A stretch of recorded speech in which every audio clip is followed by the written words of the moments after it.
Sir, ಈಗ ನಾವು ಏನೂ ಮಾಡದೇ ಇದ್ರೂ ಕೂಡ, ನಾವು ಹೆಲ್ದಿ ಫುಡ್ ತಿಂದರೂ ಕೂಡ ನಮಗೆ ಕಾನ್ಸ್ಟಿಪೇಷನ್ ಆಗುವಂಥದ್ದು ಅಥವಾ ಪಚನ ಸರಿ ಆಗದೇ ಇರುವಂಥದ್ದು ಆ ಥರ ಸಮಸ್ಯೆಗಳನ್ನ ಅನುಭವಿಸ್ತಾರಲ್ಲ ಸರ್ ಕೆಲವೊಬ್ರು, ಅದಕ್ಕೇನಾದರೂ ಕಾರಣ ಇದೆಯಾ?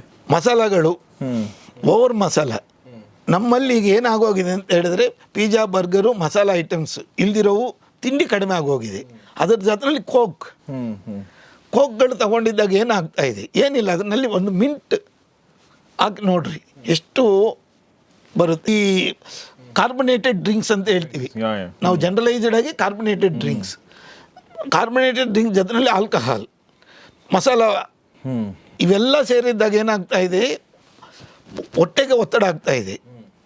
ಜೀರ್ಣಶಕ್ತಿ ಒಂದಿನ ಚೆನ್ನಾಗಿ ತಿನ್ಬಿಡ್ತಾರೆ, ಮಾರನೇ ದಿನ ತಿನ್ನೋಕ್ಕಾಗಲ್ಲ. ಅವಾಗೇನಾಯಿತು, ಇವತ್ತೊಂದು ಓವರ್ ಡೋಸೇಜು, ನಾಳೆದು ಅಂಡರ್ ಡೋಸೇಜು. ಈ ರೀತಿ ವ್ಯತ್ಯಾಸಗಳು ಬಂದಾಗ ಫುಡ್ ಅವ್ರಿಗೆ ಅರ್ಥ ಆಗ್ತಾ ಇಲ್ಲ.